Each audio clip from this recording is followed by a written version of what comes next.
Yes people, good morning, good afternoon, good evening. कैसे हैं आप सब? होप सो आप सब बढ़िया रहेंगे।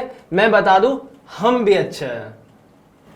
Yes people, so like thanks a lot आपको सबसे पहले ये बोलने के लिए। और फ्रेंड्स, जैसा कि सीए फाइनल का रिजल्ट आया और आज मैं आपको मिलवाने वाला हूँ अक्षत जैन, जिन्होंने ऑल इंडिया रैंक 4 स्कोर किया है। ऑल इंडिया रैंक, और वो भी सिंगल डिजिट में, और नंबर 4 पे स्कोर करना बहुत बड़ी बात होती है। तो सबसे पहले बहुत बहुत congratulation. Thank you lot sir. और अक्षत के बारे में मैं बता दूं, पहले सबसे पहले इन्होंने सीपीटी में 191 मार्क्स स्कोर किए थे। इंटरमीडिएट में भी इनका रैंक था, दैट वाज 20th रैंक, और सीए फाइनल में सीधा 4th रैंक। सो पहली चीज बता दो कि यार ये रैंक लाने वाले लोग ये खाते क्या है? सर सीए ऐसा कोर्स है कि यार मतलब कोई भी रैंक ला सकता है, बस वो मेहनत करनी होती है। And those 1.5 days matter. But talking about क्या खाते हैं, ऐसा कुछ अलग तो नहीं खाते हैं। बट हाँ, मैं अपनी डाइट प्लान में अपने वो लिंक में डाल देंगे हम लोग एंड ऑल। That's good. अब चलो पहले मुझे ये बताइए कि जैसे कल रिजल्ट आया, हाँ, और इट वाज अनएक्सपेक्टेड कि मॉर्निंग में रिजल्ट आया। डेफिनेटली। तो कैसे पता चला कि रिजल्ट आया और तुम पास हो गए और रैंक आ गई? तो क्या था रिएक्शन, और आपको कैसे पता चला इसके बारे में? So I will just say that I am one person जो रिजल्ट डे के लिए स्कूल से आई एम वेरी एक्साइटेड। तो the night before the result day 14 जुलाई को I was with friends and 2 AM तक मुझे नींद नहीं आई। But then God knows how 7 AM the next morning, that is 15 July 7 AM नींद टूट गई। मैं आई स्टार्ट फ्रेशनिंग अप। मैंने आईसीआई की वेबसाइट निकाली ऐसे कि यार 1 बजे 3 बजे हम लोग देखेंगे।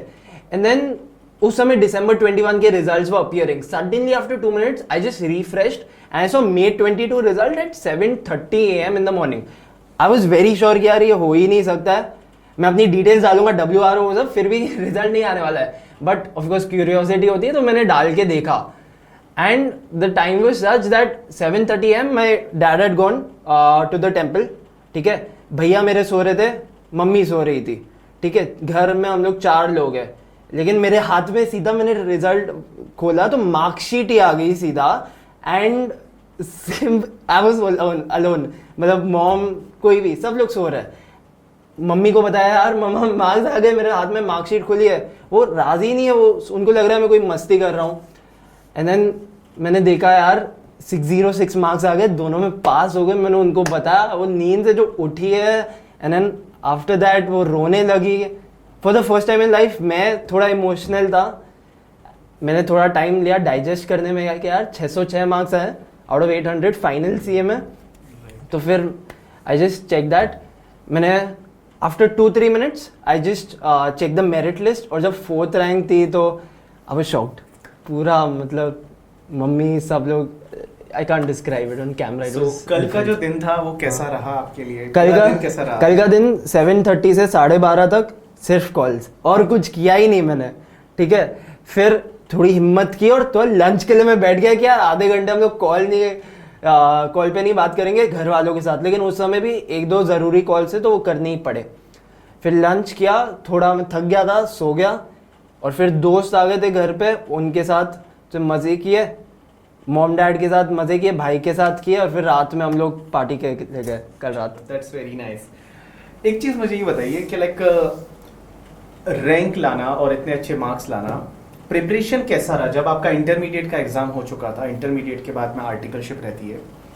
आर्टिकलशिप जैसा मुझे पता चला आपने बिग 4 से की, अच्छी जगह से आर्टिकलशिप की, और उसके साथ साथ पढ़ाई को कैसे मैनेज किया?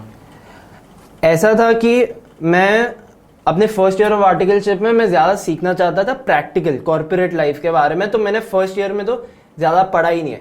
18 months before my exam, May 22 के पहले, दैट इज़ November 20, तब से मैंने डिसाइड कर लिया यार 18 महीने हो गए इंटर दिए हुए, अभी बहुत तूने चिल कर लिया, तूने एक्सप्लोर कर लिया। मैंने एक्टिंग भी सीखी थी इसी पीरियड में, तो बहुत नई चीज़ें सीख ली। अभी 18 महीने तुझे सीए फाइनल को देना है।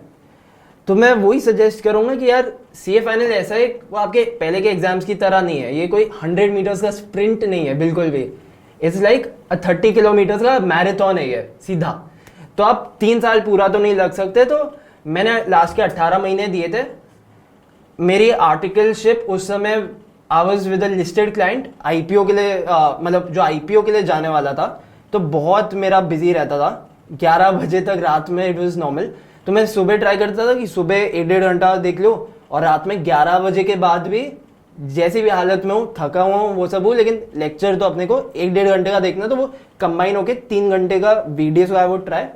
एंड वीकेंड्स को मैं 2 लेक्चर देखता था 3-3 घंटे के। तो मेरे वीक में अगर थोड़ा इधर थोड़ा डीले भी हो गया तो भी 8 लेक्चर्स तो हो ही जाते थे मेरे वीक के, जो कि मैं बोलूँगा कि सफिशिएंट है 18 महीने पहले। एंड मैंने वही स्केड्यूल मेंटेन किया फॉर द नेक्स्ट 5-6 मंथ्स, और फिर ग्रेजुअली आपको बढ़ाना पड़ता है। ग्रेजुअली मैंने वीकडेज को 1.5 डे, 1.5 लेक्चर्स, वीकेंड्स को I used to try for 3 lectures after a point of time. And मैंने भंवर सर का सुबह लाइव ले लिया था। तो लाइव लेने का मेरा मोटिव क्या था कि यार कुछ भी करके इधर बैकअप अपने को 30% ही मिलेगा। सुबह 7 AM मुझे उठना है, 1 लेक्चर तो बिफोर ऑफिस कुछ भी करके खत्म हो जाएगा, एंड देन ऑफिस के बाद जो वो अपने लिए बोनस है। तो उस हिसाब से ही आप अपना मैनेज कर सकते हो। अकॉर्डिंग टू मी, आपको एक 1 लाइव लेक्चर एंड 1 रिकॉर्डेड का balance is the most appropriate, क्योंकि लाइव आप रखते हो उतना तो कम से कम होएगा ही, और रिकॉर्डेड आप खुद के पेस पे आर्टिकलशिप, मतलब आपका दिन खत्म हो गया उसके बाद आप देख सकते हो। राइट। अच्छा, लेकिन इसमें लाइक जो सबसे क्रूशियल टाइम होता है वो लास्ट के 4 मंथ होते हैं। डेफिनेटली। जब आपके पास आर्टिकलशिप नहीं है, क्लासेस ऑलमोस्ट कंप्लीट हो गई है, आप खुद पढ़ रहे हो, तो वो 4 मंथ में आपने अपने आप को कैसे मैनेज किया? बिकॉज बहुत बार क्या होता है लाइफ में, आप कुछ टारगेट सेट करते हो, वो टारगेट अचीव नहीं होते हैं और अप्स एंड डाउन आते हैं। बहुत बार ऐसा लगता है यार क्या हो गया, आज का दिन खराब हो गया, 2 दिन खराब हो गए। तो उसको कैसे आप टैकल करते थे और आपने लास्ट के 4 मंथ में प्रिपरेशन कैसे की? अगर ऑनेस्टली बताऊं तो मैं बहुत स्लो स्टूडेंट हूँ। मैं वो स्टूडेंट हूँ जो क्वालिटी में बिलीव करता है, लेकिन उसकी वजह से टाइम, सीए में टाइम और क्वालिटी दोनों का वो बैलेंस अपने को मेंटेन करना पड़ता है। तो बहुत बार ऐसा होता था कि यार पूरे दिन में ऑडिट का एक ही चैप्टर हुआ, बस बैंक्स हुआ मेरा, ऑडिट ऑफ बैंक्स, वो सब। तो targets majority of the days I would से कि मीट नहीं होते थे, बट उसमें अगर आपके पास सेल्फ बिलीफ है, self belief is very important. आपको ये समझना चाहिए कि जो डिफिकल्टी मैं फेस कर रहा हूँ वही बाजू वाला भी फेस कर रहा है, और अगर वो दिन में पहली बार ही जब ऑडिट कर रहा है वो 3-4 चैप्टर्स कर रहा है तो क्वालिटी बिल्कुल भी नहीं है। ठीक है, सीए में क्वालिटी मैटर्स अ लॉट। तो मैंने उस पर ध्यान दिया, और मेरा जो फर्स्ट टेस्ट में लिखने वाला था 100 मार्क्स का, उससे पहले आई वॉज वेरी नर्वस कि यार लोगों की ये एक्सपेक्टेशन है, अगर इतना नहीं आया, 70 नहीं आया, 60 नहीं आया, 50 नहीं आया तो यार क्या होएगा एंड ऑल। लेकिन फिर मैंने खुद को बोला आज तक you given your best. CA final में ऑल्सो 18 महीने पहले अपन लग गए थे, वो ही अपने को करना। अपन ने प्रोसेस एकदम सही फॉलो किया, अपन ने लेक्चर सही टाइम तक खत्म किए। वो कॉन्फिडेंस बहुत इंपॉर्टेंट है, every process is important. Exactly. CA final में 2 पेपर ऐसे होते हैं जिसमें मेरा मानना यह है कि पेपर एकदम न्यू आता है। One is the audit and one is the DT, because like CA में टैक्सेशन एंड ऑडिट, उसके अलावा मतलब वो कोर माना जाता है। सो ऑडिट जो है वो थियरी है। बहुत सारे बच्चे अगर मैं देखूंगा तो ऑडिट में फ्लंक कर जाते हैं, ऑडिट में स्कोर नहीं हो पाता है। एंड सेकेंड, जब मैं डीटी पे आता हूँ, डीटी में खुद पढ़ाता हूँ, तो लाइक मुझे भी ये लगता है कि हर बार का पेपर न्यू आता है, एक भी रिपीटेड क्वेश्चन आपको नहीं मिलेगा। नो डाउट एडजस्टमेंट आपको मिलेंगे, बट रिपीटेड क्वेश्चंस नहीं मिलेंगे। इतने सारे अमेंडमेंट्स, इतना वास्ट पेपर करके, ठीक है, एक 1.5 डेज में उसको रिवाइज करना इज वेरी डिफिकल्ट। तो आप ऑडिट के बारे में भी कुछ बताइए, और आप डीटी के बारे में बताइए, कैसे आपने प्रिपेयर किया और कैसे आपने लास्ट के 1.5 डेज में इसको लाइक सम अप किया। ऑडिट में मुझे 71 आया, आई वाज एक्सपेक्टिंग 60 तक, 71 आ गया, अच्छी बात है बहुत ऑफ कोर्स। तो ऑडिट भी ऐसा सब्जेक्ट है यार कि हर किसी के लिए, मेरे अगर आप पूछो इन दोज 1.5 डेज में 65% पोर्शन खत्म करके गया था, वो भी क्योंकि एसएफएम की छुट्टी मैंने ऑडिट के लिए यूज की थी। तो ऑडिट में ऐसा है कि आप सबसे ज़्यादा टाइम भी उसी सब्जेक्ट को दोगे, स्टडी लीव में मैंने वो किया, और एग्जाम के जस्ट पहले आप सबसे ज़्यादा इनकम्प्लीट भी उसी कि यार अपन ने किया भी है कवर या नहीं, वो है। तो मैं एडवाइस करूँगा ऑडिट में कि आप जो कीवर्ड्स होते हैं, मैंने इतना नहीं ध्यान दिया था, लेकिन फिर वो 1.5 डेज में करना पड़ा। ऑडिट में वो कीवर्ड्स आप कर लो, आप थोड़ा कॉन्सेप्ट समझ लो, रटो मत, नहीं तो आपसे इतना सारा आप नहीं रट सकते हो, आपको समझना ज़्यादा ज़रूरी है। एंड ऑडिट में आप कम से कम एक पेपर तो लिखो फॉर राइटिंग प्रैक्टिस। आपका presentation matters a lot in audit. And similarly because ये थियोरी सब्जेक्ट है तो अपने रिविजन्स बहुत हाई होने चाहिए। मैं क्या करता था, मैंने हमेशा ऑडिट को बहुत प्रायोरिटी दी है, क्योंकि मुझे लगता था कि ऑडिट कैन ईदर मेक और ब्रेक माय केस, या तो ऑडिट में 40 आएंगे या तो ऑडिट में 60-70 आएंगे, मीनवाइल दूसरों को 50 आएंगे, तो उधर सही रहेगा। तो इसलिए ऑडिट को मैंने बहुत प्रायोरिटी दी है। ऑडिट को हमेशा मेरे जो प्रोडक्टिव आवर्स होते थे ना, जैसे मॉर्निंग आवर्स, मैं उसमें ऑडिट करता था, ठीक है। And as per the weightage आप करो, ABC एनालिसिस करो, आप जितना ऑडिट में कवर कर सकते हो इज गुड, पूरा कवर करना is very tough. Coming to DT में I have secured 74 marks, credit to sir of course. DT में जो मुझे बहुत पहले से ही समझ में आ गया था, मेरा इंटर में भी DT IDT साथ में होता है इंटर में, तो तब पोर्शन बहुत कम हुआ था मेरा पेपर के पहले, तो I took that as a learning. तो जब पहली बार DT उठा रहा था तब मैंने एक बार वॉल्यूम और कॉम्पैक्ट को कंपेयर कर लिया। वॉल्यूम में जो आपने क्लास में जो एग्जाम्पल दिए थे या थोड़ी चीज़ें एक्स्ट्रा मुझे कंटेंट लगी, वो उन्हें कॉम्पैक्ट में रेफरेंसिंग कर दिया, उसको कॉम्पैक्ट में कॉपी कर दिया। लेकिन मैं जानता था कि यार DT में अगर पास होना है, अच्छे मार्क्स सिक्योर करने, कंप्लीट करना है, तो revision lectures are a must, and sir के revision lectures are like a boon, ठीक है, उसके बिना आप कर ही नहीं सकते हो। तो उसमें मैंने फर्स्ट टाइम ही जब मैं पढ़ रहा था तो मैंने रिविजन लेक्चर भी देख लिया था, और अगर कुछ भी मुझे ऐसा लग रहा है कि यार मुझे एक बार खुद से भी देखना है, जैसे कॉम्पैक्ट से मुझे देखना है कि यार एडिशनल डेप्रिसिएशन किधर किधर अलाउ नहीं होता, वो सिर्फ सुन के नहीं होता मेरा, तो मैंने उसको हाईलाइट कर दिया।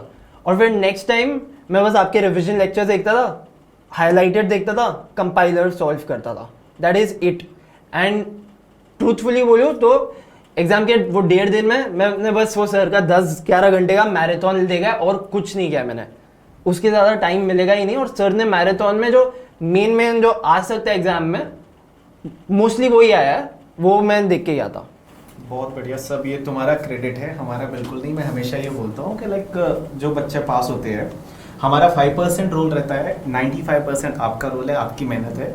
दिन में कितने घंटे एग्जैक्टली पढ़ते थे? दिन में मेरे 12-13 घंटे हो जाते थे। मैंने इंटर से ट्राई किया 12 घंटे, आई थिंक उससे ज़्यादा अनलेस आप थोड़े डिफरेंट हो, एक्स्ट्रा लाइक यू नो, जैसे सर रैंक मटेरियल बोलते हैं वैसे हो, आप 12-13 घंटे से ज़्यादा इफेक्टिवली नहीं पढ़ सकते हो। और अगर 12 घंटे से कम पढ़ोगे तो वो इनसफिशिएंट है, CA फाइनल का जैसा अपना वास्ट पोर्शन है।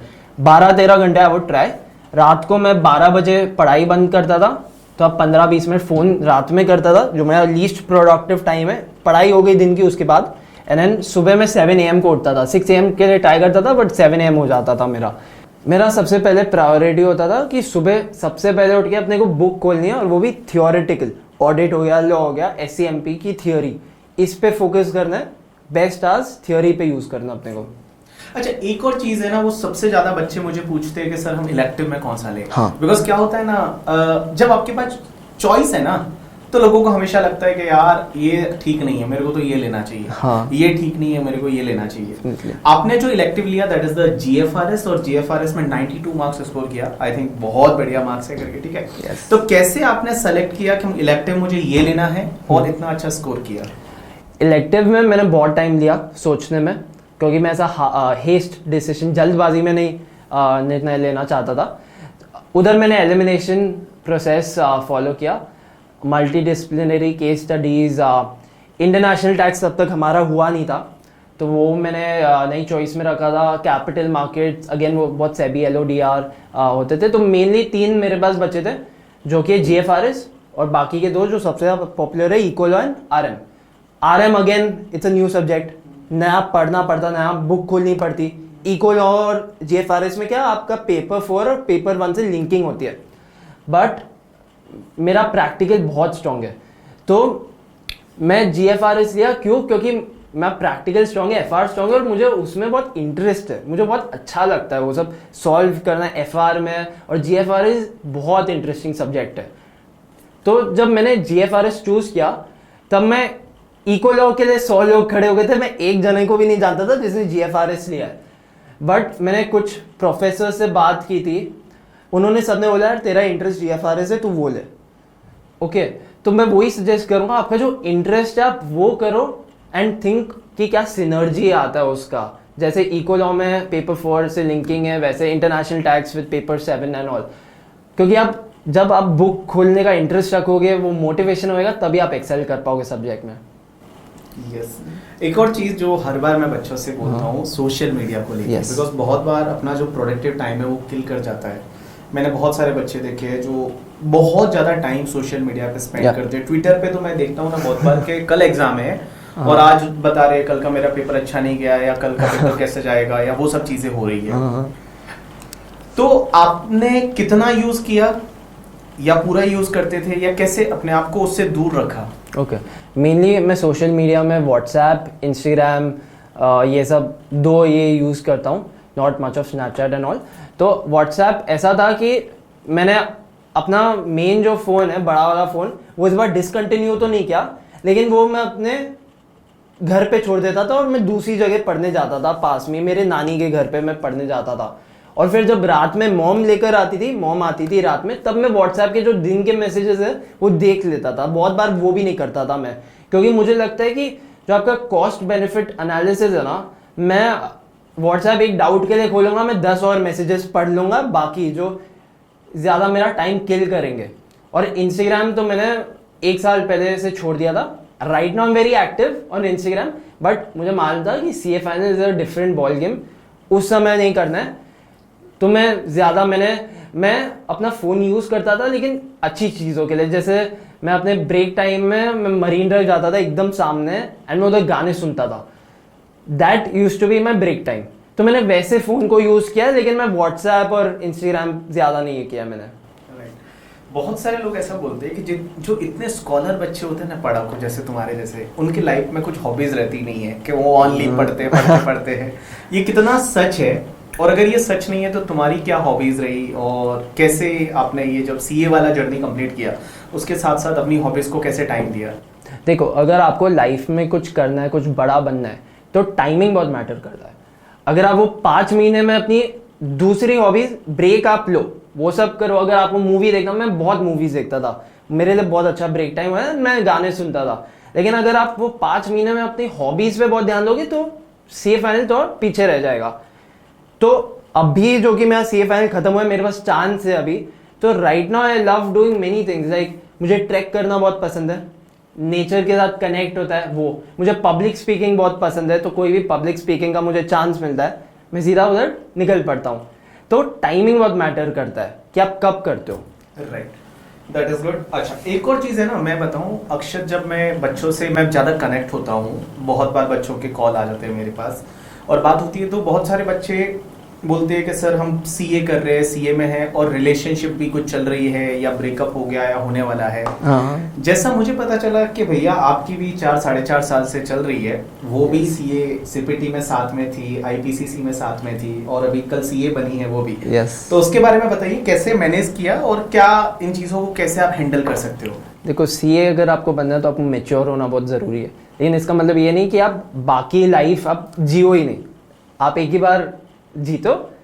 दैट लिमिट में आपको रहना चाहिए सब कुछ। तो जो मेरी भी है फ्रेंड पार्टनर, वो बहुत मोटिवेटेड है और हम लोग एक दूसरे को पुश करते थे कि यार एक दूसरे का हम लोग पोटेंशियल जानते, वी नो कि यार क्या अचीव कर सकते हैं हम लोग। तो ऐसा नहीं होता कि आप डिस्ट्रैक्ट हो जाते हो। हम लोग 3 हफ्ते में एक बार ऐसा, क्योंकि उनका भी CA फाइनल ही था May 22 में, मेरा भी था, तो बहुत अंडरस्टैंडिंग जब आपको कोई मिल जाता है तो तब आप दोनों कर सकते हो साथ में, जो आपको मोटिवेट करता है, ये नहीं कि आपको और उसके डिस्ट्रैक्ट करता है। तो वैसा वो भी कल CA बने तो अच्छी फीलिंग है साथ में। पहले किसने बताया कि कौन CA बना? पहले मैंने जैसे बोला कि मैंने 7:30 को चेक कर लिया था, मैं अपने सारे फ्रेंड्स में सबसे पहला था, तो मैंने ही बताया। अच्छा। और मैंने उनको कॉल किया कि यार रिजल्ट आउट हो गया, देख लो जाके। That I was first. Very nice, very nice. So अभी लाइक फ्यूचर प्लान क्या है?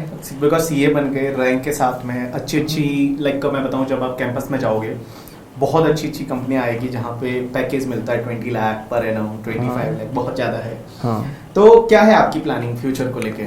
पैकेजेस ये सब अट्रैक्टिव होते हैं, लेकिन सिर्फ इसके पीछे से दौड़ना नहीं चाहिए, इंटरेस्ट पे डिपेंड करता है। मेरे हिसाब से मेरी जो इंटरेस्ट और मेरा स्किल सेट जो है वो मैनेजमेंट कंसल्टिंग में सही है। I would be a perfect fit for that. तो मेरा वही टारगेट रहेगा, McKinsey, BCG, Ben and those companies. वही अभी के लिए प्लान है, लेट्स होप। राइट, तो इन्होंने जो बताया वो कंसल्टिंग फर्म है, आपने बहुत सारे लोगों ने सुना नहीं होगा, आप जब रिसर्च करोगे तो आपको पता चलेगा। आज हर तरह की कंसल्टिंग वगैरह जो है वो कंपनियां देती है। तो best of luck for your future. और आप इनके लिए जो बहुत सारे बच्चे अभी इंटरमीडिएट में क्लियर हुए, फाइनल में आए हैं और या फाइनल दे रहे हैं, आप उनसे क्या कहना चाहोगे, कैसे इसको क्रैक किया जा सकता है, कुछ ऐसे थंब रूल्स जो उनको ध्यान देना चाहिए? तो देखो, मोटिवेशन अंदर से आना चाहिए। मैंने अपनी जो जिधर पढ़ता था उसके सामने मैंने वॉल पे लगा रखा था, उस पर मैंने मार्कर से लिख रखा था motivational lines for my self. तो उससे नहीं तो आप 5 महीना आप सवाई भी नहीं कर सकते हो 12-12, 13-13 घंटे पढ़ के। मैं वो करता था। मैं बहुत ऐसे मोटिवेशनल लाइक एस्पिरेंट्स करके एक शो है यूपीएससी पे, मैं वो एग्जाम की 1 वीक पहले भी मैंने वो तीसरी बार देखा था वो। तो अगर आपके पास हार्ड वर्क है सीए में, स्मार्ट वर्क है और परसिवियरेंस है, perseverance I would say is the most important. ये 3 चीजें हैं तो आप कुछ भी, by smart work I mean strategy, थोड़ा आपको प्लान करना जरूरी है, नहीं तो आपके रिविजन्स पे असर आएगा। और हार्ड वर्क तो लाइफ में आप कुछ भी करना चाहते हो उसमें इनएविटेबल है, वो चाहिए ही अपने को। तो दैट। और फिर क्या है सर कि मोटिवेशन ना बहुत बार आप डिसहार्टन हो जाते हो, लोग डिप्रेस हो जाते हैं, मेंटल हेल्थ सबको ही अफेक्ट करता है, मुझे बहुत किया। तो आप सोचो कि आप ये लाइफ में क्यों कर रहे हो। लाइक अभी आपके पेरेंट्स है, आप उनके चेहरे पर आप एक स्माइल डाल सकते हो, वो एक बहुत बड़ा फैक्टर है, बहुत बड़ा फैक्टर। तो आप अभी इन दिस मोमेंट आप एक्ट कर सकते हो, आपके पास एक अटेम्प्ट है, आप उसमें ये कुछ महीने आप लगा दो तो ये खत्म हो जाएगा, ये सफर भी खत्म हो जाएगा। ट्रू, बहुत बढ़िया, बहुत अच्छा लगा तुमसे बात करके, और ऐसे ही लाइफ में आगे बढ़ते रहो। Best of luck for your future, और बहुत कुछ अच्छा करो, नया करो और बहुत आगे बढ़ोगे, ठीक है?